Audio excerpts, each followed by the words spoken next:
डाँडामाथि घर मेरो छानो हजुर खारको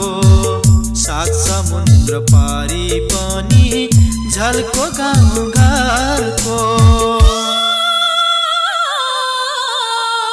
डाँडामाथि घर मेरो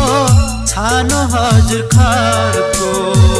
सात समुद्र पारी पनि झल्को गाउँ घरको